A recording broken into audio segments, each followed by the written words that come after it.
Bonjour, mesdames et messieurs, et bienvenue à Gisseré à Beauceville. On vous souhaite de passer une agréable après-midi avec nous et on vous souhaite surtout du succès dans vos amours. Jusqu'à la fin de la nuit, le soleil s'est couché dans toutes les télés d'Amérique. Les chars ne bougent plus, les gens non plus, comme dans un grand rêve électrique.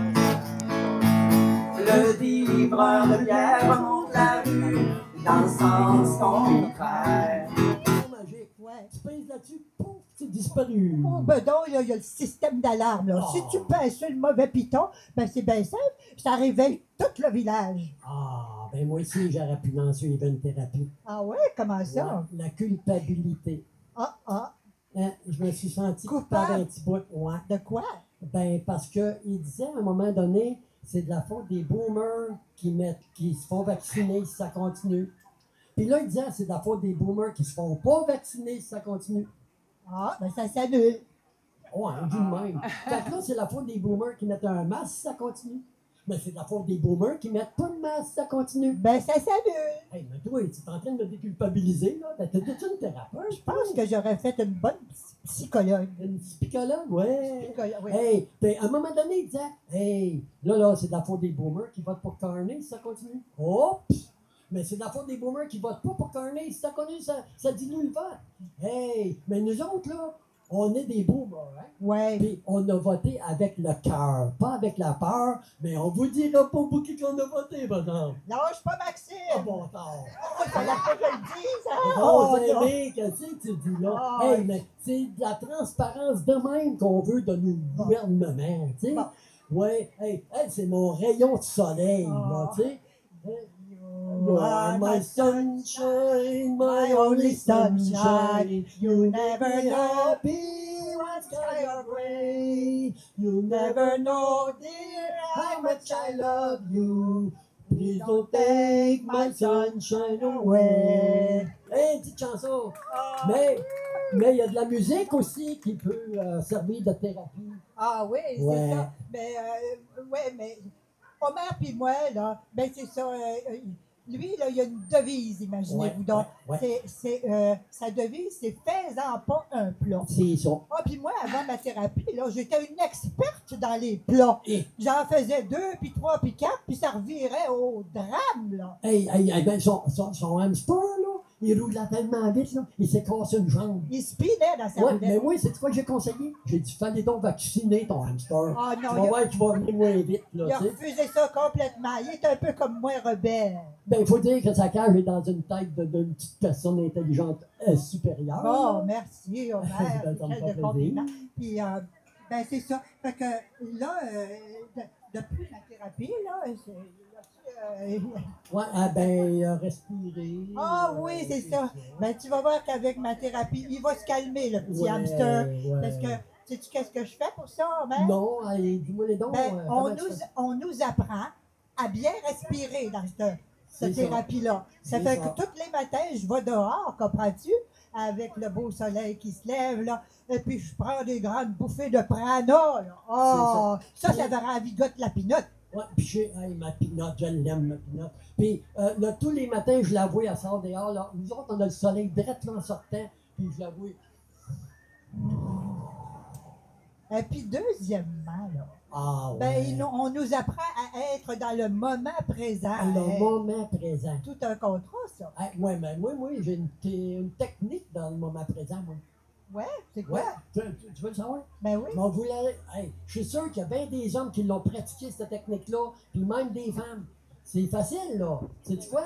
Tu prends un marteau, un pouce sur le mur, patauf! Essaye de passer à d'autres choses, toi. Aïe, aïe, aïe, aïe, aïe, T'as c'est dit que ça fait mal, puis t'es là, t'es dans le moment présent. c'est un peu trop intense pour moi, ça, Omer. Ouais. Moi, je connais un moyen plus doux, là. Ouais, quelque chose, là, tu sais, comme se poser la question qui tue. Et bon, attends, c'est intense, la question qui tue. Mais ça me fait penser à quelque chose, moi. C'est à Ouais. qui? Tu sais, la petite Chantal, là, qu'elle demande à son petit Robert, comme il se définit lui-même, là, que tu ferais si T'avais pas peur. Qu'est-ce que tu ferais si t'avais pas peur? Je ferais exactement ce que je fais là. Ouais, là, on n'a pas peur. Ouais, on n'a pas peur. Ouais, non, mais moi, un petit peu. Mais ça fait que là, ouais. Des petites chansons. Ah oui, il y a des petites chansons puis de la musique, tu sais, comme tout le monde va nous faire après-midi. Ça chasse la peur aussi, là. Puis Homer, là, il en connaît une belle petite chanson que j'aime tellement ça quand il me la chante, là. Ben, voudrais-tu nous la chanter, Homer? Ça me donne tout le temps des défis, elle, là, en plein public. Là. Ah, vous allez C'est aimer pas ça. dessus du petit Jésus. Oui, c'est ça. Ouais, une chanson de Plume la Traverse, 1973 exactement. Et ça va comme suit. Quand le petit Jésus était encore jeune, il portait sa croix sur sa petite épaule. Quand il savait ses leçons, on lui donnait des petits bonbons, un petit bouquet de fleurs pour mettre sur son petit cœur. C'est Joseph le carpenter qui mangeait des chips. Oh, du bois, papa, veux-tu bêcher du bois pour faire des petits pois? Pois, petits pois, pois, pois, pois. Excusez-la, excusez-la. Bravo, Homer! Oh, ouais, à Capella. Ben là, elle me lance des défis, moi, y en lancer un, moi. Ah Ok? ouais? Vous prête, ça, son défi? Sors tes bouilles puis joue avec. Qu'est-ce que tu dis là, là? Hey, non. Oh, tu veux dire mes balles? Ah, des balles. Moi, des boules de quai, des boules de billard. Puis, la terre, c'est une boule. Hey, on parlera pas de ça, là. Non. Hey, check, il dit, des boules, elle va jouer avec.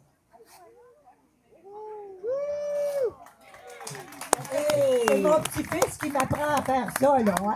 Ah, ouais, puis j'aime bien ça. S'il y a une chose dont j'ai pas peur, c'est bien de jouer puis de m'amuser. Puis sortez de votre zone de confort. Ouais. Fait que là, ben, on achève. Ayez pas peur, c'est fini quasiment. Ah Ben, non. On pas va de y la aller terre. avec la terre plate. Non. On parlera pas de ça, je dis.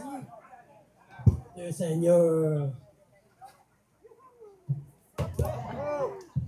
Comment?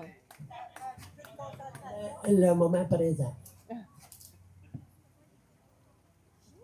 Wow! Ben,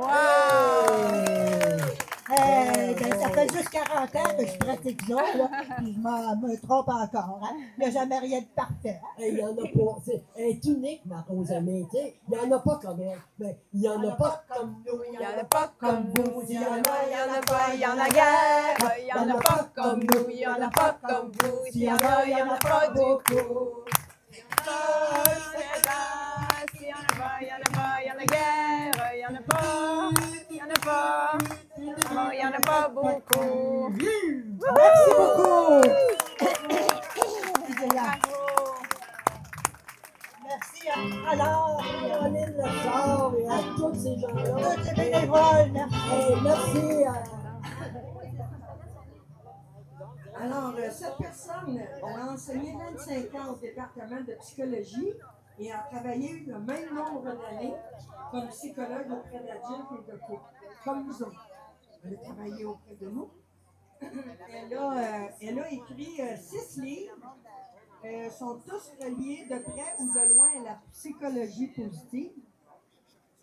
Et son dernier livre, qui est ici à ma gauche, qui est à votre droite pour vous, en avant, il s'appelle Flop. est le résultat de son expérience auprès des couples. Faire la paix avec l'amour, même si c'est comme un peu défaite. C'est possible. Dans ce livre, comme dans plusieurs de ses interventions, Lucie nous encourage à penser par nous-mêmes. Il ne faut pas faire comme Guylaine Tanguay. Il faut penser par nous-mêmes.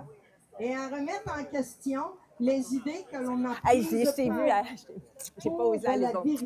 Bienvenue, on va se voir tantôt. Alors, je qualifie avec cette plaisir. personne Oui, c'est ça. qui fait preuve de perspicacité, qui arrive à bien voir et à bien appréhender les choses de façon positive. Alors, je vous présente C'est moi. la resplendissante Lucie Manville. Donne-moi un applaudissement. La resplendissante. Elle trouve ça bien drôle, resplendissante. Puis, il avait sorti un nouveau mot, François, là. Il l'a oublié. Il l'a oublié, il est rendu là. Qu'est-ce qu'il a dit? Ah, qu'est-ce qu'on fait? Hey, merci, on a oublié insécurité, je voulais le dire. Oh oui. Bon, hein? Oui. Ah, j'ai oublié, il y a l'insécurité qui se promène sur le terrain. Vous voyez, il y a un chandail noir et c'est écrit insécurité. Alors, vous pouvez aller les voir. Ils sont, ayez pas peur, hein? Allez le voir. Et puis, ils sont très gentils. Fait que, eux, ils vont répondre à vos questions. Ah oui? Alors, je vous souhaite une bonne conférence. Merci, merci. Peux-tu prendre elle ou la monter comme ça? Ça marche? Non, ça fonctionne. Ça fonctionne, OK. Je suis un peu intimidée. Je suis intimidée, pourquoi? Parce que pour moi, c'est une fête. Si vous me demandez qu'est-ce que je fais ici, je viens fêter. Moi, puis trop haut, je fais dessus. T'as pas mis tes sujet à l'eau? Non. C'est un peu haut. J'ai trouvé ça vraiment cute. Qui a eu l'idée d'insécurité? Alors, ils ont fait des chandails pour la sécurité, mais ils ont rajouté un. J'ai vraiment aimé ça. Qui a eu cette idée-là? François, Jean-François, Gilles, les autres? Jean-François. C'est Jean-François. Oui, les Jean-François sont partis. J'aimerais vraiment que vous reconnaissiez les maîtres d'œuvre de cet événement. Moi, j'ai juste la face. Mais ceux qui ont vraiment travaillé, là, c'est François. Hey, François, j'aimerais ça que tu viennes, juste qu'on te voit.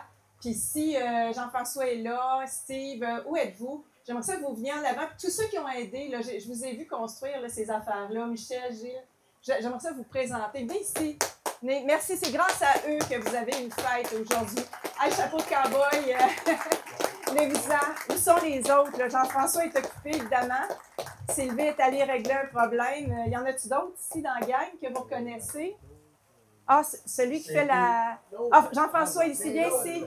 Ils veulent tous savoir c'est qui ce gars-là qui possède cette maison et ce terrain. C'est lui. Oui, bienvenue. C'est toi.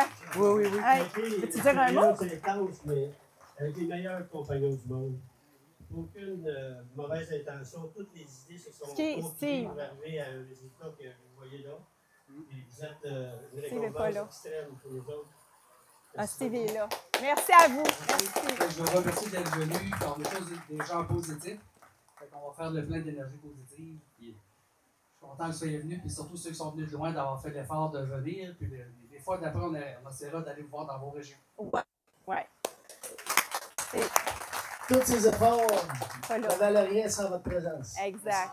Merci. Êtes-vous content? Êtes-vous content quand vous voyez ça avec ce que vous avez fait, là? Vous êtes fiers? Prenez le temps de regarder, là. C'est votre œuvre, ça. Ouais. Merci à vous, vraiment.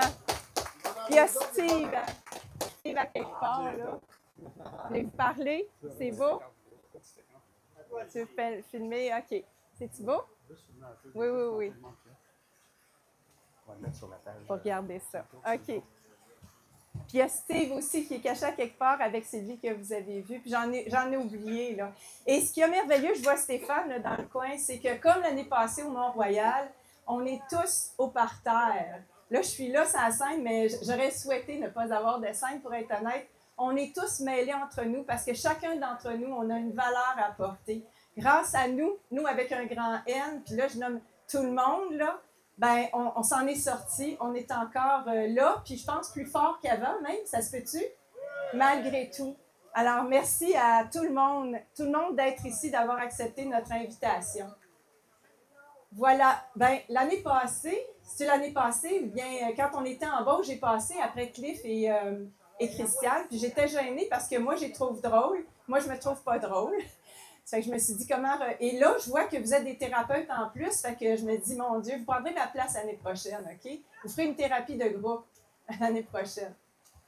Voilà, alors, ben c'est ça. Je vais faire une petite présentation. Comme je vous dis, je suis un peu divisée parce que moi, j'aimerais ça qu'on embarque tout de suite dans la fête, mais on me dit que peut-être ça peut être utile, ce que j'ai à dire. Si, on est content que tu sois là! Oh, merci Anne-Marie, mais quand même. Alors, ben, je vais commencer avec quelque chose qui est une primeur parce que je l'ai rencontré avant-hier. Vous savez que c'est une tournée que je faisais et puis c'est la dernière journée, je repars après-demain. Mais avant-hier, j'étais à Longueuil, puis après la présentation, je me retourne de bord, puis y a-tu pas un petit garçon de secondaire 1 qui est à côté de moi, qui s'appelle Elliot, et qui me dit « Lucie, merci, tu me donnes de l'espoir. » Wow! J'étais tellement touchée. Et il a pris l'initiative de venir me voir. Il était avec sa mère, mais là, il m'a raconté, parce que j'écoute, il m'a raconté vraiment ce qu'il pensait. Il parle de la nature. J'étais tellement content que tu parles de la nature. C'est tellement important. Alors, son message, j'ai envie de vous le livrer. Elliot, secondaire 1, je ne sais pas c'est quel âge, 13 ans peut-être. Elliot, il me dit merci, nous lui donnons espoir. Votre présence lui donne de l'espoir. Alors, une petite parenthèse, Elliot n'a pas été à l'école. Il a fait l'école à la maison depuis qu'il est tout petit. Et là, j'ai comparé Elliot qui me parle comme un adulte aux autres enfants qui ont passé à travers le programme. Et je comprends ce que ça peut donner d'arrêter de suivre ce programme-là. Et j'ai l'impression, moi, je le savais, je suis une fille très optimiste, j'ai l'impression qu'ils vont pousser tellement loin les contraintes qu'il y a de plus en plus de gens qui, d'une façon discrète, vont sortir du système, de la cage, de la boîte, que je veux dire, du jeu de société, et qui vont devenir comme Elliot, des jeunes intelligents, brillants, qui parlent avec le cœur. Alors, j'ai de l'espoir. Moi aussi, Elliot me donne de l'espoir. Alors, c'est ça. Je veux parler de chaos. Je vais essayer d'en parler rapidement. Chaos, amour, vie. Tu lèves la main, Cliff? Non? Je vous check en passant. Moi, j'ai été formée en langage non verbal. Aussitôt que vous faites un petit geste, je vous remarque, puis j'arrête. Puis je vous dis, voulez-vous parler? Venez à ma place. D'ailleurs, n'importe qui pourrait être ici et raconter son histoire depuis 5 ans et ce qui m'a tiré comme apprentissage, et c'est tout ce que je fais. Je vais vous partager ce que j'ai appris durant ces 5 années-là. Et je vais commencer en vous disant ce que je vous dis d'habitude. Voici là où je suis rendue. Et puis l'année prochaine, probablement, je vais vous dire autre chose. Et là où je suis rendue, c'est ceci. Alors, je ne sais pas si vous allez vous reconnaître dans mon expérience. D'un côté, tout ça, ça fonctionne de façon parallèle. D'un côté, j'ai envie de dire à ceux qui en doutent, je suis consciente de ce qui se passe dans le monde. Il y en a peut-être qui en doutent? Je sais ce qui se passe en Iran, par exemple, OK? Je sais ce qui se passe au Québec, je sais tout ça.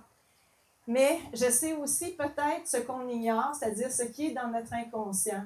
Je sais aussi qu'on peut choisir ou non d'être des acteurs de la division. être des acteurs de la division. On peut choisir ou non de le faire et la manière dont on va le faire aussi. Et je sais aussi qu'on peut être des agents de la peur. Vous savez, c'est comme si on a eu ce rôle-là, nous, sans le vouloir. On a fait peur aux gens qui ne voulaient pas avoir peur parce qu'ils avaient déjà peur de d'autres choses. Alors, c'est là où je suis rendue, de dire comment on peut propager, rapporter, raconter ce qu'on sait en donnant de l'espoir aux gens, en faisant en sorte qu'ils aient envie d'être actifs, qu'ils aient envie d'être heureux aussi et de dépasser cette boîte, ce système, ce jeu de société, sans faire peur, puis sans créer la division surtout. Alors, sachez que plus ça va, plus on est nombreux en passant, et plus on est inclusif, nous aussi, en passant. On est inclusif dans le sens qu'ici, on ne fait pas de différence. On ne fait pas de différence, vous savez, si vous avez reçu le... ou si vous avez reçu pas, c'est correct, OK? Puis, peu importe les opinions que vous avez sur ce qui se passe en ce moment, on est ouvert parce qu'on est, comme on dit, réunis avec le cœur. Alors, je suis consciente d'être ça. Merci d'être ici, parce que si vous êtes ici, je sais que ça vous rejoint en partie. Alors, je suis consciente de ça. Puis d'un autre côté, là où je suis rendue, c'est j'ai réalisé que le but ultime, si ce n'est pas un but, c'est du moins l'effet ultime, c'est de nous éloigner de, j'ai appelé ça la vie. La vie, il y en a qui disent Dieu, mais la vie en nous, avec tout le pouvoir que ça comprend, puis la vie autour de nous. Et ça, pour moi, c'était une découverte. Et je me suis dit, plus il arrive avec cette société mécanique, robotique à la limite, intelligence artificielle compris, plus moi, en tout cas, j'ai envie de redécouvrir la vie. Et ça, j'ai envie d'en parler parce qu'il n'y a pas tant de monde qui en parle. Puis là, je vais y aller avec quelque chose de super, pas facile pour moi à vous dire. Parce que j'ai peur d'être huée, en fait. Ça me touche d'en parler parce que là où je suis rendue, avec cette conscience-là de tout ce jeu et ces stratégies qu'ils ont utilisées pour nous brainwasher, maintenant, il y aurait un Legault, il y aurait un Trudeau, il y aurait un Klaus Schwab, elle serait devant moi, puis j'aurais envie de l'aimer, pour vrai. J'aurais envie de reconnaître en elle sa capacité d'aimer, parce qu'on nous a fait croire que ces gens-là, ben oui, ils sont fous, ils sont délirants, bien sûr, mais à cause de la boîte d'information, ils ont chacun une capacité, une volonté d'aimer. Et je me dis, bon, je ne sais pas si vous êtes rendus là, mais je me dis qu'on s'en va vers ça. Faire la paix. Faire la paix avec nos semblables, avec ceux qui sont devant nous, qui ne pensent pas comme nous. Mais quelqu'un qui n'est pas ici en passant, Robert et Chantal devaient être ici, Robert Béliveau. Chantal, dans une dernière discussion qu'on avait, elle m'a écrit ceci, puis elle a tellement raison. Elle a dit, oublions tout ça, c'est l'amour qui va nous sauver. C'est Chantal. Voilà. Chaos, je commence, puis j'essaie d'être bref parce que je vais vraiment chanter, danser comme vous. Le chaos. Ben, avez-vous l'impression qu'on traverse un chaos? Non? Puis il y a des passes, en fait. Je vais vous dire, il y a des passes depuis 5 ans. Si ce n'est pas maintenant, vous avez eu des passes de confusion. Mon Dieu, qu'est-ce qui se passe? On perd nos repères, on ne sait plus quoi penser. Et on a peur parfois de l'avenir. Ça s'appelle le chaos. Et qu'est-ce qu'on fait quand on vit le chaos? On cherche de l'information. C'est ça qu'on a fait jusqu'à maintenant. On cherche de l'information pour donner un sens à ce qu'on vit ou se rassurer. Puis là, je vous pose une autre question. Avez-vous l'impression, je vois Ginette passer, là, je revois plein de monde, je suis contente. Avez-vous l'impression que l'information qui circule et qui nous atteint, elle est complètement insensée? Surréaliste. Dans quel monde vivons-nous? Alors, vous voyez, on n'arrive pas, même avec l'information. Notre réflexe, c'était on va aller chercher de l'information et cette information-là augmente notre chaos. Mais c'est l'occasion, comme jamais, de faire ce qu'on n'a pas fait depuis très longtemps, c'est de penser par soi-même. D'arrêter, nous aussi, de rapporter l'information puis de raisonner un petit peu. Alors, tant mieux. Je te dis merci, la crise, de nous amener là, de nous forcer à sortir de cette machine, de cette boîte d'informations puis de penser par soi-même. Alors, là, 5 ans, vous vous souvenez, on a vécu une période où, on n'avait pas le droit de penser par nous-mêmes, puis encore. On n'avait pas le droit de dire ce qu'on pense, puis encore. On n'avait pas le droit d'aimer. Quand on nous disait, n'allez pas voir nos grands-parents pour leur dire un dernier adieu, ça, c'est une atteinte à l'amour. On n'avait pas le droit de vivre. Il fallait rester à la maison parce qu'eux, ils allaient nous dire qu'est-ce qui se passe à l'extérieur. Restez à la maison, allez pas marcher dans un parc, allez pas faire jouer vos enfants dans un module. Pas le droit de vivre. Pas le droit surtout de faire la fête. Je dis des affaires insensées comme si vous chantiez dans un chœur parce que vous étiez collé à l'autre, pas le droit de chanter. Pas le droit de danser debout. Assis, oui, mais pas debout. C'est dangereux, protégez-vous. Et surtout, pas le droit de vous rassembler. Pas le droit de faire ce qu'on fait aujourd'hui. Mais qu'est-ce qui s'est passé malgré tout? On s'est rassemblés. Yes! Allô, Mylène. Et on n'est pas mort. On s'est rassemblés, et non seulement on s'est rassemblés dans des manifs, dans des petits regroupements, et à travers ces regroupements, il y a des gens qui ont découvert d'autres personnes, comme ils avaient perdu leur famille. Ils ont redécouvert des étrangers qui sont devenus leurs amis. C'est aussi simple que ça. Et leurs amis sont encore là. Et c'est eux qui les soutiennent. C'est avec eux qu'on s'entraide. Et on a comme reconstruit une petite société humaine à la base, comme on dit, à la base de la pyramide. Et c'est ce que je vous propose aujourd'hui. C'est grâce à ça qu'on fait ça aujourd'hui. C'est pas le gouvernement qui a organisé ça, c'est vraiment des gens, monsieur, madame, tout le monde comme nous, qui se sont mis ensemble pour vous offrir ça. Et vous êtes venus, vous avez pris votre voiture et vous êtes là. Alors merci au peuple, au petit peuple qui est grand et qui est ici. Merci à vous. La portion amour, elle pourrait durer très, très longtemps parce que Rosémie et puis Homer, vous en êtes des bons exemples. Vous savez que c'est bien, on s'aime, tout ça, mais c'est pas toujours facile de vivre ensemble. Et j'ai passé beaucoup d'années de ma vie à aider des gens qui avaient de la misère en couple.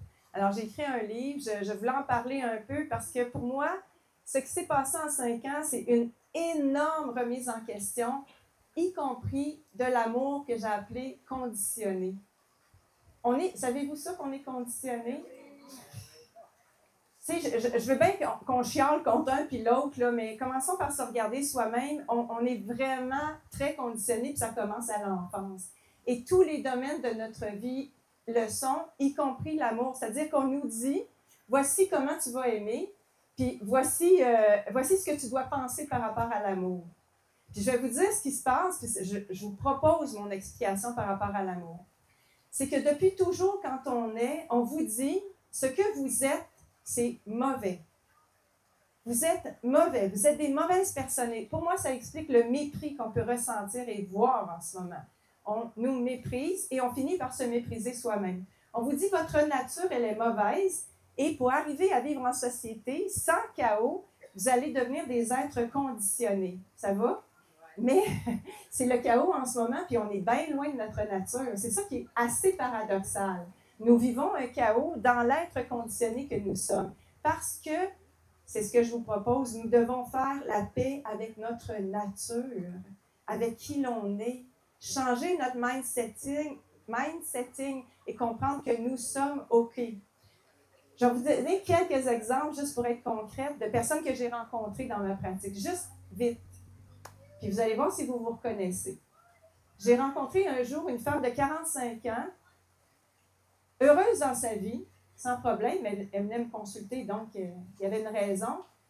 Sa raison, c'était que c'était une vieille fille. Vous savez, l'expression vieille fille, elle n'avait jamais fréquenté un homme dans sa vie. Puis elle est arrivée avec une demande assez spéciale que je n'avais jamais reçue, c'est « Lucie, aide-moi à me trouver un chum. » Alors, on a fait un processus que je résume là, beaucoup.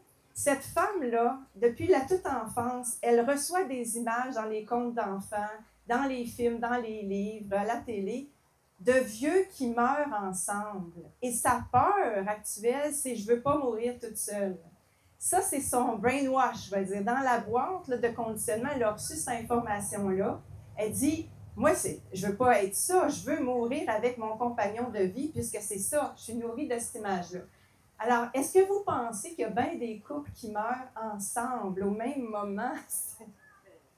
C'est dans les livres d'histoire, ça n'existe pas. La plupart des femmes meurent seules en passant, savez-vous ça? Dans les statistiques, si vous comparez l'âge de mortalité, ben c'est comme ça que ça se passe. Alors, regardez, son désespoir était relié aux histoires qui étaient racontées, mais dans la réalité, on a fait la paix avec cette idée-là que même si elle fréquente un homme, c'est bien possible qu'elle meure seule. Ça, c'est un exemple. Un autre exemple, j'ai une jeune femme qui vit en couple avec un conjoint, des enfants, puis ça va pas bien, évidemment. Elle vient me voir, puis on découvre, elle me raconte qu'elle vit une relation, vous connaissez l'expression, platonique avec son mari. Ça veut dire quoi? Ça veut dire? Il ne se passe rien. Il ne se passe rien dans le lit. Il ne se passe rien dans la vie aussi en général. C'est un bon père, mais pas plus que ça. Alors, elle me dit, j'aimerais donc ça vivre toute seule dans ma maison, puis lui a sa maison, puis lui pas loin. Mais là, ça va jusqu'à maintenant, mais là, elle se met à exploser en larmes et se culpabiliser en me disant, je ne devrais vraiment pas penser à ça. Je suis une méchante personne. Je suis une méchante, moi, de penser à ça. Alors, je vous demande, est-ce qu'elle a raison de se taper sa tête? Est-ce que l'autre, la vieille fille, là, a raison de se taper sa tête? Mais c'est vraiment l'idée qu'on nous met dans la tête, justement. Je vous teste parce que je vous le dis, on est conditionné. Un client arrive, un artiste, pianiste, et lui, il préfère son piano à une conjointe ou un conjoint. Il préfère être avec son piano. Est-ce qu'il a raison de s'en vouloir, de venir consulter en se disant « je ne suis pas une bonne personne ». Alors, savez-vous ce qu'on fait, nous, les psys? On va sortir une théorie psychanalytique et on va dire « ton problème, là, il se trouve dans ton passé. Tu as un problème, ta nature n'est pas bonne, c'est ça, toi, que tu préfères, mais il faut que tu sois un homme conditionné, que tu rentres dans le moule, puis on va t'aider, on va sortir une théorie. » Alors, je vous propose, je vous résume ça. En passant, la conférence, elle va être publiée plus tard là, sur mon site en longueur. Ça fait qu'il n'y a pas peur, il ne manquerait rien. Mais aujourd'hui, je vous résume ça. Ce que je comprends, plusieurs choses. La première chose que je comprends, je vous pose une autre question, ça va m'aider. Imaginez, j'ai fait 25 ans, moi, dans un bureau avec 2 personnes devant moi, puis ça ne va pas bien. Quelle est la phrase que j'ai entendue le plus souvent de la part d'un couple qui ne va pas bien? Je ne sais pas si vous avez entendu, c'est sa faute. Ben oui. Amélie a dit, ben oui, c'est de sa faute. Et puis, l'autre est renchéri, ben non, c'est de sa faute. Moi, j'appelais ça des games de ping-pong. Là, je leur disais, ça vous coûte cher, la game de ping-pong. Ça durait longtemps. C'est de sa faute. Et j'ai découvert, c'est pas ça que j'ai écrit dans le livre, mais c'est ma conclusion, c'est que, puis, quand je vous dis ça, vous avez peut-être des images de relations amoureuses que vous avez vécues, puis dans un sens, peut-être que vous vous dites, ben oui, c'est de la faute de l'autre ou c'est de votre faute. Mais moi, je vous dis, c'est de la faute de personne. Puis je vais être baveuse. Je vais vous dire, c'est pas de la faute de l'ego non plus. C'est pas de la faute de personne. C'est de la faute de la Moses de boîte. Ce qu'on a vécu depuis tout le temps, puis qui fait en sorte qu'on reste dans la boîte d'informations, dans le cage, dans le jeu de société, c'est qu'on nous a dit, quand il arrive un problème, c'est soit de votre faute, c'est soit de la faute de l'autre. Puis ça fait comme une ligne horizontale, puis on s'envoie la balle comme ça, puis on se culpabilise, on accuse, mais jamais, jamais, on va remettre en question les informations qui nous conditionnent, le système qui nous conditionne, les médias, les politiques, l'éducation, la justice, qui nous conditionnent. Jamais. Ils ont le beau jeu tant qu'on accuse l'autre. Alors, c'est un défi pour nous de revenir un peu en arrière et se poser la question, qu'est-ce qui fait que l'autre est comme ça? Qu'est-ce qui fait que je suis comme ça? Première explication. Vous me suivez toujours? Merci tellement d'être attentif, vraiment. C'est un défi. Oh, merci. Merci beaucoup. L'autre partie de l'explication, c'est je reviens à cette nature. J'ai tellement de la sympathie pour nous. Tellement de la sympathie parce qu'on se déteste. On se déteste viscéralement. On déteste l'autre viscéralement. Je vous dis, c'est vraiment une leçon pour nous d'apprendre à s'aimer. Parce que c'est ça l'histoire, c'est qu'on est en nous disant, vous n'êtes pas correct. Pour vivre en société sans chaos, vous devez être conditionné. Et savez quoi? Tous les problèmes, ou presque, toutes les maladies, ou presque, sauf celles qui sont innées, proviennent de cet écart entre notre nature et l'être conditionné qu'on est. Vous ne pouvez pas être à long terme conditionné sans tomber malade. Et si vous cherchez pourquoi vous êtes maladie, cherchez dans votre conditionnement. En couple, ce que je vous dis, c'est qu'on voit des femmes dépressives, des femmes anxieuses ou des hommes, des gens qui consomment, name-les, là, qui consomment la porno, on va dire, qui consomment des biens matériels, qui consomment de l'Internet, évidemment, qui consomment la bouffe, qui consomment tout. Pourquoi? Parce qu'être conditionné, c'est pas possible à long terme. Donc, on doit compenser. Et là, je rajoute à ça, la boîte est fine. Elle est fine parce qu'elle vous offre tout pour compenser. Elle vous offre, des thérapies avec des théories très intelligentes qui vous font croire que vous n'êtes pas correct et que vous devez vous soigner ou que vos parents n'étaient pas corrects. Elle vous offre des spécialistes, des sexologues, des psychologues. Elle vous offre des trucs. Si vous avez des problèmes, il y a toutes sortes de trucs qui existent. Elle vous offre des petites pilules bleues. C'est vrai? On est pris avec ça. Alors, si on est capable de réaliser que ce qui nous est offert, c'est des faibles compensations, c'est des béquilles, alors que c'est ce que je pense, hein? Moi, je suis psy, j'y vais avec mes connaissances. C'est vraiment un chemin de déconditionnement qu'on a à faire pour faire la paix avec notre nature et faire la paix avec l'amour aussi. Il y a des sujets qui sont abordés dans mon livre, là, puis vous savez, ils sont gratuits, téléchargement. Il y a des thèmes qu'on ne veut pas aborder parce qu'on est conditionné. Je vais vous en nommer un et vous allez réagir. C'est la polygamie. Si on ne touche pas à ça, monogamie, polygamie. Savez-vous que ça existe à la Terre, ça, de la polygamie? Savez-vous que ça existe maintenant, là? Mais savez-vous que c'est interdit ici en Occident? Interdit, polygamie. Et pourquoi c'est interdit et grâce à quoi? C'est une loi qui était alimentée par toutes les images qu'on a reçues de vieux machos qui exploitent des femmes. C'est vrai? C'est ça, on nous a bourré le crâne. Puis là, je vais vous raconter une petite histoire. J'avais 15 ans, puis c'est vrai, là. À 15 ans, mes parents, qui étaient audacieux, ils nous amènent en Afrique, au Cameroun, dans la brousse, avec des maisons en terre. Puis moi, j'avais 15 ans, je m'en allais aider les petits pauvres. Et je suis revenue transformée. Pourquoi? Parce que, tu sais, je vous résume ça. La richesse, pour moi, ça n'a rien à voir avec ce que tu possèdes. Ces gens-là qui possédaient rien étaient bien plus heureux, moins stressés que nous, qui avions des biens matériels. Et c'était un peuple polygame. Alors moi, j'ai ça, je suis brainwashée d'un côté, puis ces femmes-là, je suis curieuse à ce moment-là aussi, je leur pose des questions, puis elles me disent... sais-tu, nous, on ne prendrait pas votre place, c'est-à-dire qu'on ne voudrait pas coucher avec notre homme à tous les soirs, puis on est un peu contente de se partager le lit. Puis elles étaient sincères, je vous jure. Mais plus loin que ça, c'est plus facile à comprendre. On ne voudrait pas avoir à élever nos enfants seuls. On ouvrait, parce qu'il n'y avait que ça à faire, le faire à manger. On ne voudrait pas faire à manger. Hey, mon Dieu, c'est le fun, on s'aide. C'est pas exempt de conflit, là. C'est pas la vie en rose. Pensez pas à ça, là, les âmes. C'est pas la vie en rose. Il y a des petits conflits entre les conjoints. Mais ce que je veux dire, c'est, je vous pose la question, qui c'est qui a été brainwashé? C'est-tu nous ou c'est eux? On ne le sait pas. On ne le sait pas, mais il est possible qu'on ait été brainwashé. Et comme on ne le sait pas, on peut peut-être se fier à la nature. Je vais vous rassurer, une fois que j'ai dit ça, c'est quand je regarde les oiseaux, les animaux, les arbres, savez-vous que les oiseaux sont monogames? Fiouf! Ils sont monogames, mais ils ont le ciel à eux. Parce que tous les problèmes qui sont rapportés en thérapie de couple, ça a rapport à quoi? À la petite toast qui n'est pas chauffée à point, au ménage qui n'a pas été bien fait, à notre façon d'élever les enfants qui ne maturent jamais. C'est ça qui est raconté, qui finit par user l'amour qui était là. Ils ont le ciel à eux. Mais nous ne sommes pas des oiseaux.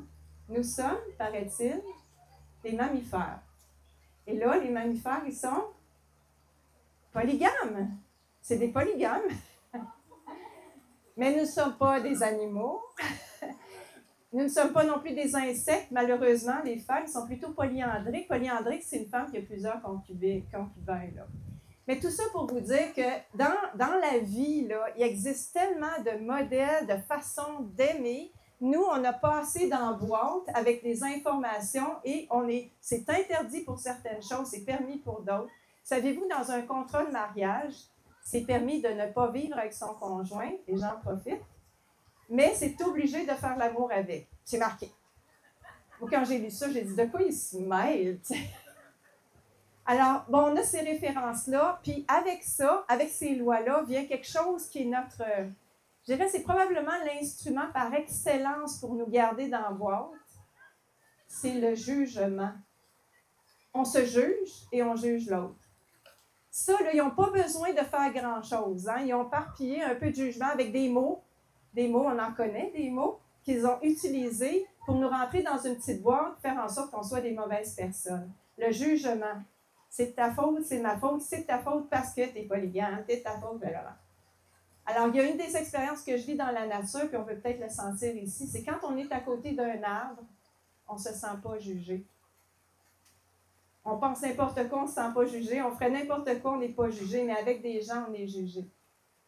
Moi, j'ai été élevée par des religieuses, là, et je marche les fesses serrées tout le temps. Je suis avec vous, je vous jure, je me check. Je suis bien habillée, là, j'ai petite coile en dalle, la salade, je suis peignée comme il faut, il fait humide. On se check tout le temps, mais avec des animaux, s'en fout. Alors, bon, je vais parler de déconditionnement parce que pour moi, l'idée, c'est on peut-tu apprendre à lâcher prise, à laisser aller un peu ce jugement-là, accepter l'autre, même s'il n'a pas la même opinion que nous, puis à se sentir mieux et bien avec eux. Ça, c'est l'amour. Est-ce que vous êtes bon encore pour la vie? La vie, mais pas trop chaud. La vie, c'est ce qui nous entoure, c'est vous, la vie. En Suède, j'ai été impressionnée. Je suis arrivée en Suède au mois de mars, puis j'ai constamment impressionnée par la nature. Alors, je vous raconte un peu ça pour vous parler de la vie. Je suis arrivée, puis je voulais faire un jardin. Vous savez, c'est la mode de la permaculture. Ben moi aussi, je dis, moi aussi, je vais faire mon jardin. C'est que je vais acheter un plant, puis je le mets en terre, puis 2 jours après, il gèle, puis j'ai perdu. J'ai perdu mes plants. Mais je veux vous dire ça parce que tout autour de moi, il y avait des framboises, des fraises, des cerises, des groseilles qui poussaient. Je n'ai pas planté ça. Ils poussaient exactement au bon moment. Puis je me suis dit, maudits qu'ils sont intelligents. Au même moment, au printemps, vous allez dire c'est innocent, mais on n'y pense pas. Les oiseaux ont des bébés. Ils ont des bébés au printemps parce qu'ils ont le temps de se renforcer avant l'hiver. C'est pas intelligent, c'est extraordinaire. Il y a, dans mon champ d'arrière, j'ai des framboises qui poussent, puis je peux aller les prendre, ils me nourrissent, mais j'ai aussi des fleurs, puis ils nourrissent les abeilles de mon voisin pas loin. C'est extraordinaire. On m'a fait la remarque, regarde ici, regardez autour, là, il y a du gazon, le sol n'est jamais nu en accident, ça garde l'humidité. Alors on m'a dit, va mettre du paillis dans ton jardin. La nature nous apprend à jardiner. Alors, je vais vous dire 3 choses de ce que je découvre juste à observer la nature. 1, c'est parfait. Je dis, écoutez, un autre exemple, c'est trop drôle. J'arrive, je vois des tas de petites fleurs, puis ils sont toutes comme ça, ouverts vers le soleil. Puis quand ils annoncent du mauvais temps, ils sont toutes comme ça, fermés, puis ils regardent à terre. Ça, c'est les petites fleurs. Mais ça, c'est très intéressant. J'ai remarqué qu'il y avait des petites fleurs, mais ils n'étaient pas nombreuses, là, qui étaient ouvertes pendant que les autres étaient fermées, puis ils ne regardent pas le soleil. Puis je me suis dit, ah, ça, c'est nous autres. Ils ont peut-être des personnalités, les fleurs, mais il y a quelque chose qui se passe de l'ordre de la communication. Puis c'est pas comme le gouvernement nous dit quoi faire, puis on le fait, ça se passe ensemble. Là. Il y a une création un peu comme ce qui se passe en ce moment. Ça, c'est la nature. Alors, c'est parfait.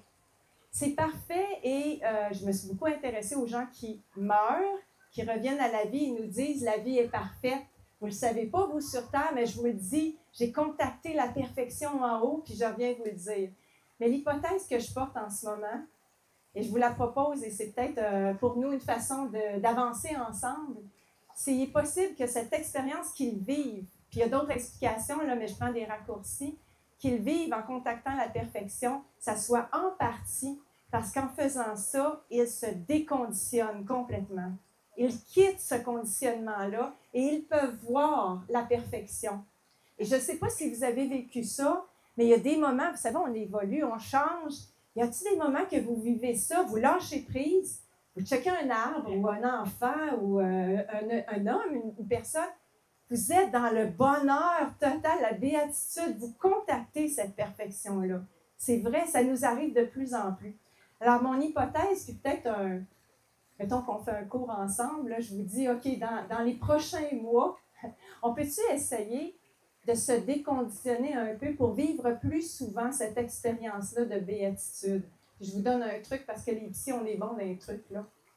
On dit faites 3 colonnes.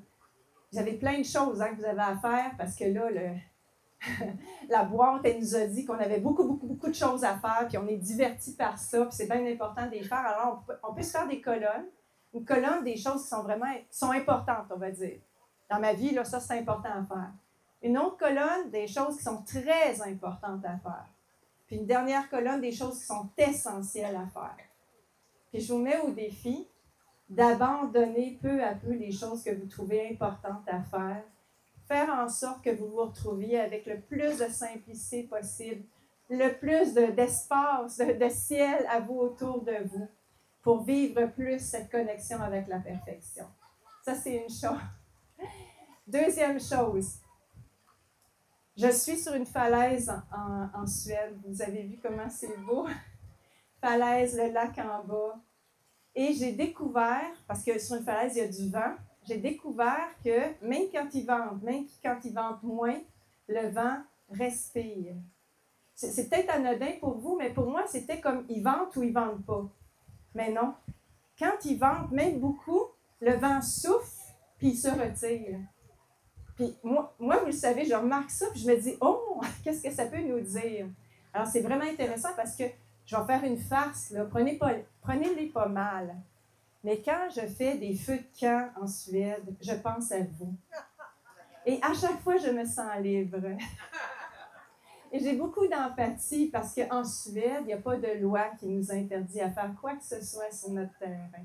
Puis au départ, en passant, j'arrivais en Suède, puis je me disais, y a-t-il un voisin qui va venir me dénoncer? Et là, je voyais arriver mes voisins, puis ils ne disaient rien, parce que même si j'avais un feu, j'ai fait la paix avec ça. On peut faire des feux de camp, c'est correct sur nos terrains. Mais je pense à vous. Et donc, j'ai appris à travailler avec ce vent qui souffle, qui se retire. Quand je l'observe, le vent, je me dis, la vie, c'est une respiration. Parce que quand j'observe le vent, ma respiration, les cycles de jour, de nuit, les saisons, je pense que vous me comprenez, tout est cyclique. Tout est mouvement, tout le temps. Alors qu'on nous a mis dans la boîte d'information l'idée qu'il y a un début puis il y a une fin, puis que nous, on est matériel puis d'attitude d'attitude. Mais tout est cycle. Et d'ailleurs, si vous êtes vieux comme moi, vous le savez qu'on passe le temps à revivre des mêmes affaires. Et là, je me suis dit, peut-être que ça, là, les jours et les nuits, les saisons, c'est peut-être pas mauvais. Pourquoi ça serait mauvais d'avoir des hivers dans nos vies? Pourquoi ça serait mauvais d'avoir des nuits? Peut-être que c'est pour se reposer, faire en sorte qu'on soit en forme après pour vivre notre vie. Alors, je vous propose aussi d'observer plus ces cycles-là qui sont déterminants pour nos vies, beaucoup plus que l'idée d'un début et d'une fin. Puis j'ai envie de confronter cette peur de la mort. Les animaux ont peur de la mort en passant, on a peur de l'inconnu, mais cette peur qui mène le monde, qu'on va mourir, puis que tout va se terminer s'il y a la bombe atomique qui explose en Iran, cette peur-là qui est semée, est-ce qu'on peut se réapproprier, faire la paix aussi avec, pas la fin, mais la fin d'un cycle, et peut-être un renouveau. Troisième et dernière affaire sur la vie, je suis longue, je suis trop longue. Ce qui est mon chef, là, mon boss, il est parti, il est allé prendre un bain. Troisième affaire, c'est de quoi je voulais parler? Oui, mais j'ai fini avec la vie, je pense. L'affaire. J'ai dit la vie. Troisième affaire, tu as raison. Ah oui, ça c'est hyper important. Mais je ne suis pas trop à l'aise d'en parler parce que c'est un peu... dans ma tête, c'est pas clair. Alors, je vous raconte ce qui se passe. En Suède, c'est magnifique comme au Québec. C'est vraiment beau, la nature, mais les villes, ça laisse un peu à désirer parce qu'il y a un mélange d'usines et de maisons. C'est comme s'ils ont développé des maisons autour des usines. Et moi, ça me fait de la peine de voir des usines parce que je pense à ceux qui sont dedans, que ce soit du bétail ou des hommes et des femmes. J'aime pas ça penser à qu'est-ce qui se passe dans les usines. J'aime pas ça penser au bétail et à la torture des animaux. Ça me fait de la peine. Mais j'ai connu des gens qui ont travaillé dans des usines, pas des animaux, mais des humains, qui m'ont dit, c'est OK pour moi. C'est OK, je me sens utile, j'aime ça, moi, construire des affaires, puis je rencontre des gens, puis no problemo. J'ai entendu ça, et je pense à plein plein d'autres exemples qui me font penser à la même chose, c'est-à-dire il y a des gens qui donnent de leur temps, puis c'est OK pour eux. Ils travaillent beaucoup, beaucoup, puis le soir, ils arrivent à la maison, puis ils donnent du temps à leur enfant. Ou des gens qui ont travaillé, qui sont à la retraite, puis qui donnent leur temps pareil aux gens, comme les gens qui ont travaillé comme bénévoles ici. Alors, je me suis posé la question, c'est qu'est-ce que c'est ça? Et j'ai appelé ça l'énergie de vie. Parce que j'observe un arbre, puis on est pareil comme un arbre, on pousse avec une énergie, puis pour vrai, on a envie de la donner, cette énergie-là. C'est vraiment ça. Moi qui ai réussi à tuer notre élan de vie, là, cette énergie, elle est en nous, puis on la donne. Puis en ce moment, ce qui s'est passé, c'est qu'il y a bien des gens qui la donnent au profit de la vie et des autres. Puis il y a une bonne gang de gens, par exemple, qui la donnent au profit de mondialisme. On va dire ça, on résume là, en gros, qui la donnent à des industries qui font de la production, d'hyper-consommation et qui contribuent à la pollution sanitaire et tout ça, là. Et à cette vie un peu insensée qu'on a. Mais cette énergie, elle est là, elle est en nous, elle est en vous. Et là, je vais rajouter quelque chose. Nous ne sommes pas, quand on pense énergie, là, on se dit, ah, c'est mécanique. Nous ne sommes pas des batteries. On n'est pas des batteries. Je vais vous le dire parce que je pense qu'il faut comprendre ça. On n'est pas des batteries. On a une énergie, je vais rajouter un mot, là, d'amour. Parce que pourquoi on la donne, cette énergie-là? Pourquoi on a ce réflexe-là, et les animaux aussi? C'est que l'énergie, elle a une caractéristique qu'on a complètement oubliée. Elle contient plein de belles choses. C'est la nature dont je vous parlais.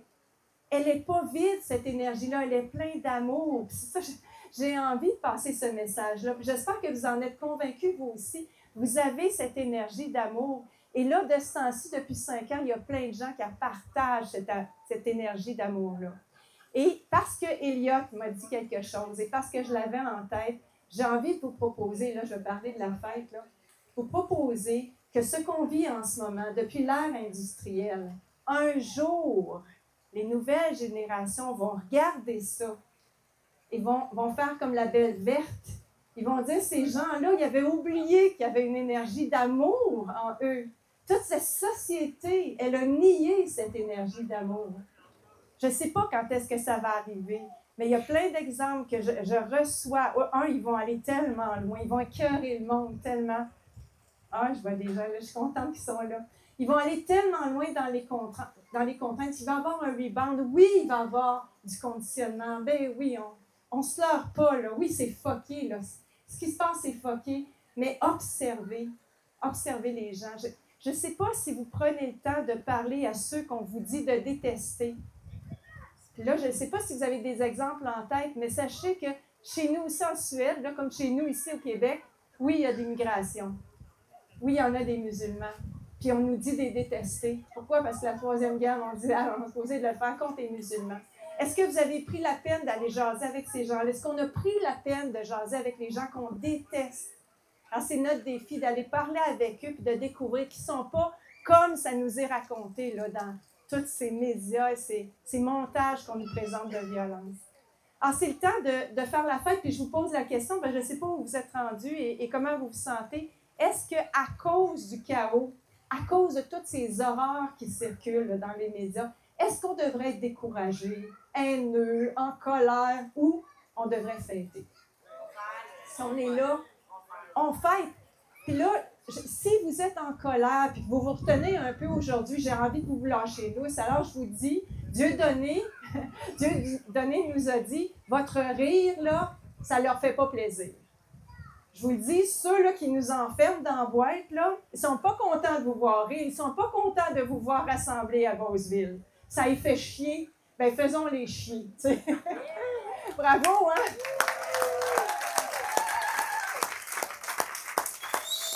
Mais je ne vais pas finir sur cette note-là quand même. Là, c'est juste pour ceux qui sont un peu en colère aujourd'hui. Pour les autres qui ont lâché prise, qui sont vraiment dans le désir de fêter, je ne sais pas pourquoi, mais quand la dite pandémie a commencé, j'ai pensé à la guerre. C'est peut-être parce que Macron l'avait dit. S'il le dit, c'est parce que là, on vit une guerre. Mais ce que j'ai pensé, c'est pas tellement, oui, les horreurs, évidemment, que ça nous fait de la peine de voir ce qui se passe et qu'on nous montre là, à Gaza, etc. Mais je me suis rappelé que durant la guerre, il y a des gens qui ont fait des choses complètement inattendues. tendre la main à une personne qui n'a pas la même ethnie que nous. Il y a des gens qui ont fait ça, qui ont été plus altruistes qu'on s'attendait. On s'attendait à ce que ça soit justement le chaos, qu'on se tire la couverte. Ils ont fait ça, ils ont aidé les autres, ils ont reconnecté à leur foi. Et là, j'ai envie de dire, ben, c'est peut-être parce qu'on vit le chaos qu'on peut montrer le meilleur de nous-mêmes.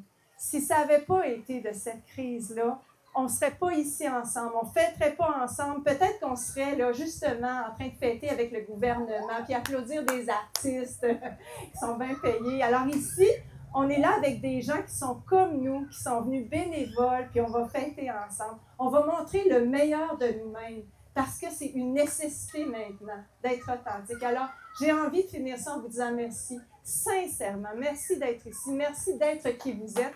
Vous nous donnez de l'espoir. Vous nous donnez de l'espoir. Merci. Merci à vous.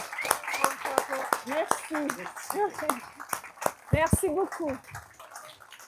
Merci, Lucie. Bien, bienvenue. Merci à vous de m'avoir laissé parler. Merci. Vraiment. Merci, Lucie. Bienvenue. Avec un discours aussi différent, aussi audacieux, qui dit que finalement, pour être capable de progresser vers là où notre âme veut qu'on aille, elle ne dit pas ça, mais je le dis, il faut qu'on pratique l'acceptation, le pardon, même si les choses ne sont pas évidentes au moment où ces choses-là se passent. C'est pas mal la seule qui a l'envergure de dire ça à haute voix. Pas la seule. C'est pas la seule. Presque. Pas la seule. Ouais.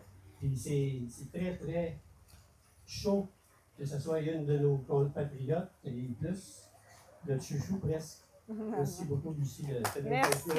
Merci tellement, merci. Je ne suis pas la seule. Il y a tout le monde ici, regarde.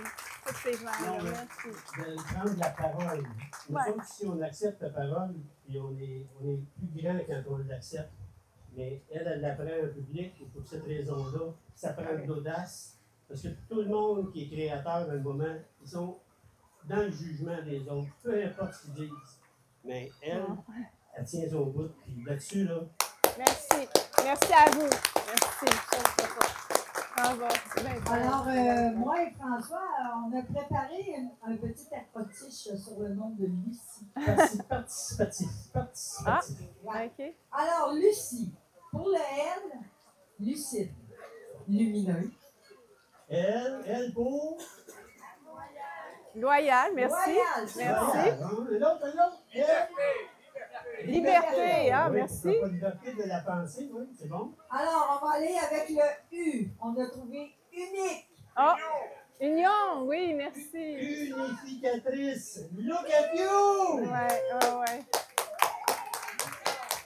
Alors, le C, complotiste. Ah!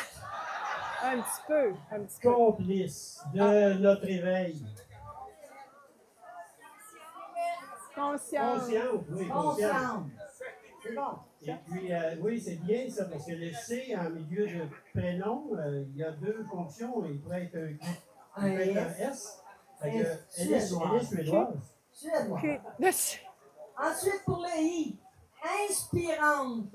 Merci. Et là, quand tu m'as écrit ça, c'était écrit petit, écrit mal, j'ai lu c'est idéatrice. Idéatrice. OK. Idéatrice, parce que l'idée, ça pourrait se compléter par d'autres lettres qui ne sont pas bien bonnes. Innovatrice. Oui. Intègre. Merci. Insoumise. Ben oui. Oh, elle accepte. Ben oui. Elle accepte. Comment? Alors, avec le E, énergisante. Ah oui, quand même. Ouais.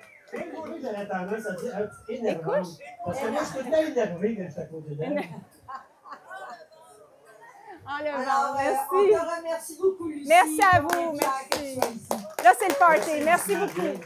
Pour vous avoir réunis. Ouais, vous avez fait de la job. Non, mais pour l'idée qu'on soit réunis autour des cœurs. Autour des cœurs, oui. Alors là, on laisse la place au party! Yes. C'est un honneur de prendre le micro après Lucie. Lucie qui est vraiment, pour moi, un emblème d'intégrité, de pacifisme. Puis je trouve que ta parole, Lucie, est vraiment précieuse parce que tu l'incarnes. Et les gens le sentent. Ça fait que il y a beaucoup de gens ici qui ont un immense respect pour toi, Lucie. Merci. Merci vraiment.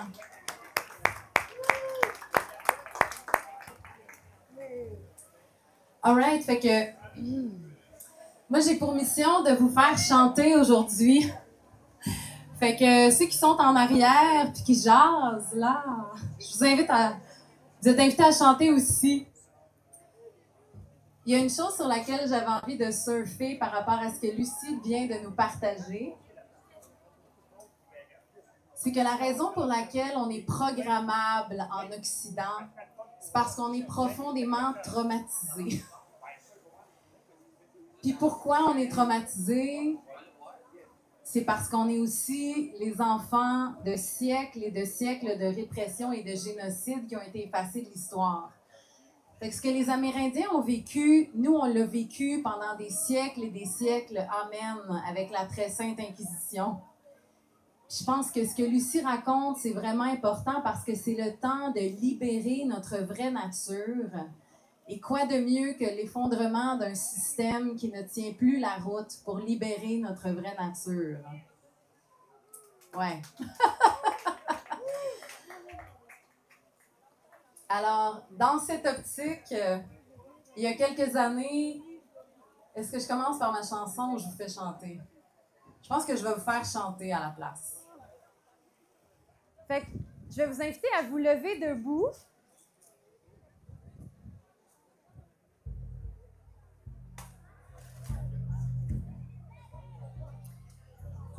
Souvent, dans la culture woke, on nous dit que on nous éloigne de ce genre d'instruments-là parce qu'on dit que c'est de l'appropriation culturelle.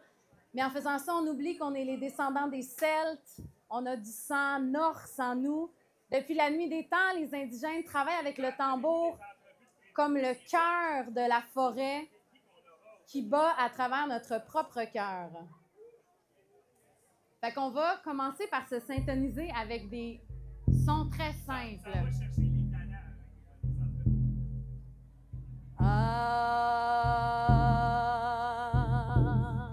Allez-y, je vous écoute.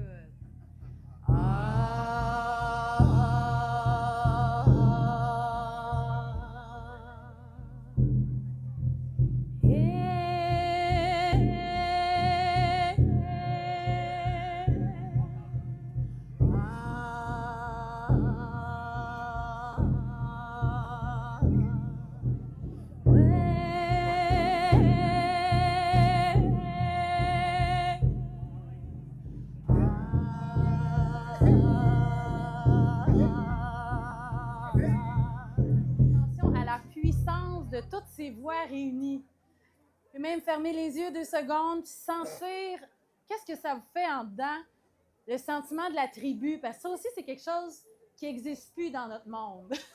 Depuis la nuit des temps, on fait des rites chantés, on se rassemble pour communier avec les éléments, mais là, aujourd'hui, ça n'existe plus. Hein? Fait que là, je vais juste vous inviter à fermer les yeux puis à aller sentir, même si vous voulez. Moi, je tape des pieds parce que ça me ground. Fait qu'on peut y aller comme ça, yes. All right.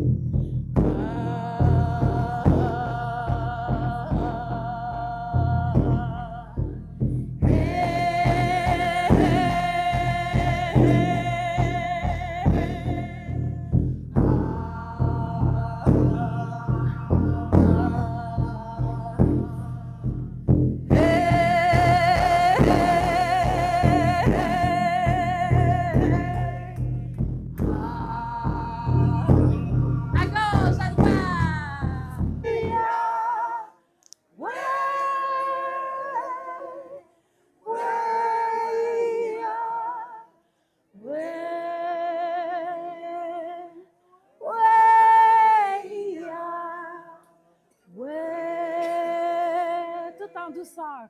Ouais, comme une vague. Ouais, ouais,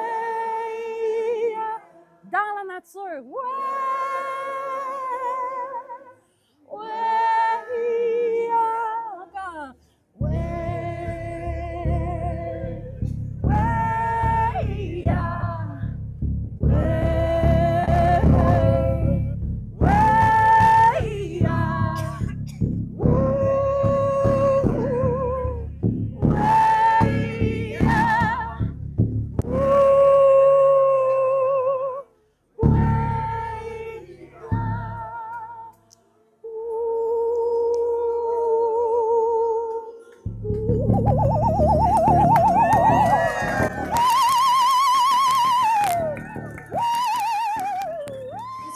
sueur. Merci tout le monde.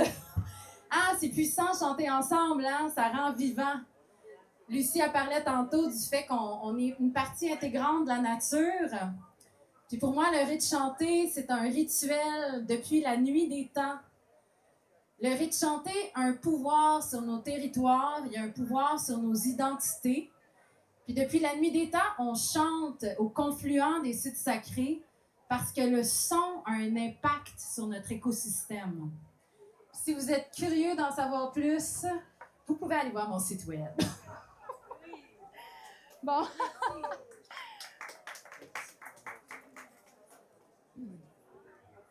OK, fait que là, je vais tomber dans quelque chose d'un petit peu plus smooth. Oui! Mon nom, c'est Eve-Marie Roy.ca. OK, fait que... il y a 2 ans, j'étais en face de mon ordinateur et je me sentais complètement digitalisée. C'était l'été, j'avais plein de choses à organiser, plein de rituels, de retraite, de machin. Puis j'ai tout sacré ça là. Je suis sautée dans mon char, puis je suis allée sur le bord du fleuve. Parce que j'étais comme... Notre peuple est né sur le bord de ce fleuve-là. Puis notre peuple, on ne connaît pas très bien l'intention de fondatrice du Québec puis du Nouveau Monde. Et moi, j'ai fait beaucoup de recherches sur nos ancêtres puis sur toute l'histoire qu'on nous a cachée. Ça m'a amené à découvrir que le fameux « Je me souviens de fuck all » sur nos plaques de char, c'est la maxime que les fondateurs du Nouveau Monde du Québec nous ont léguée. Et c'est « Je me souviens d'être né sous le lys et je grandis sous la rose ». Et qu'est-ce que c'est le lys? Dans l'histoire occultée, dans l'histoire qui nous précède de notre mythe fondateur, le lys, c'est le symbole du sang royal, de la descendance du Christ. Rien de moins, les amis. Et donc, le Québec a été fondé par les gardiens de cette tradition-là, des alchimistes, des templiers, à l'époque où l'Europe est en train de crever sous l'Inquisition, après des siècles d'Inquisition, il y a des alchimistes qui se sont dit « on doit sauver les savoirs sacrés ». Puis ils sont embarqués, puis ils ont traversé l'océan. Il y avait Marguerite Bourgeois, Jeanne Mance, puis là j'ai un blanc, là, c'est vraiment terrible, là. Charlemagne, mais le personnage le plus important m'échappe. Puis ils ont fondé Montréal, qui s'appelait alors Ville-Marie. Maisonneuve, merci, my God, j'ai honte. Fait que je me souviens d'être née sous le lys et je grandis sous la rose. La rose étant le symbole non pas de l'Angleterre, mais de la quintessence de la gnose et du christianisme primitif. Ça, c'est toute l'histoire qu'on nous a cachée. Fait que bref, je suis allée sur le bord du fleuve, je me suis connectée au sens de mes origines et j'ai composé cette chanson-là. Mais c'est fini. J'aimerais percer courage de vivre dans l'éclat du jour, nos destins s'affinent. Estimate, j'aimerais percer le courage de vivre dans l'éclat du jour, nos destins s'affinent. Poser mes pieds de femme sur la grève douce de l'île. Le sillon et la trace, la grandeur de l'espace de nos origines. La colle où se penchent les selles. Le Graal que la poésie possède. Quand le printemps de mes quêtes s'effondre aux empires de ma terre, déserter l'écran des solitudes de ma vie virtuelle, poser mes pieds de femme sur la grève où se devine le sillon et la trace, la grandeur de l'espace de nos origines.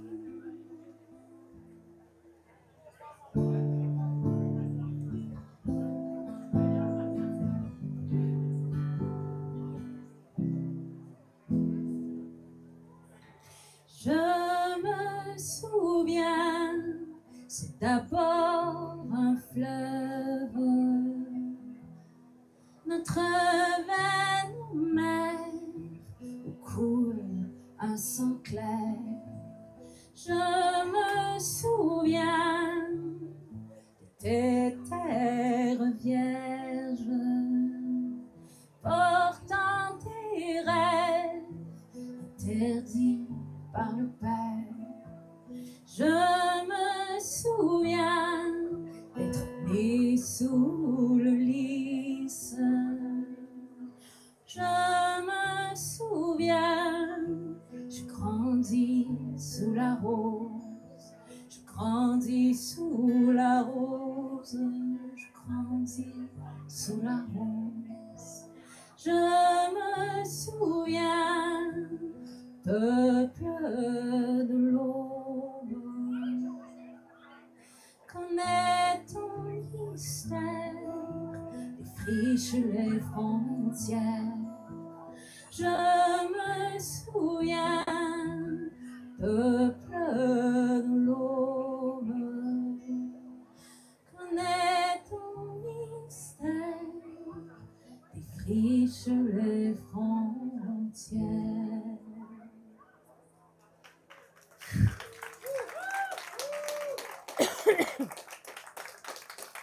Bon, ben merci tout le monde. Ça va être ça. Alors, je ne sais pas c'est qui la prochaine personne qui prend la relève. C'est Maxime. All right. Merci tout le monde.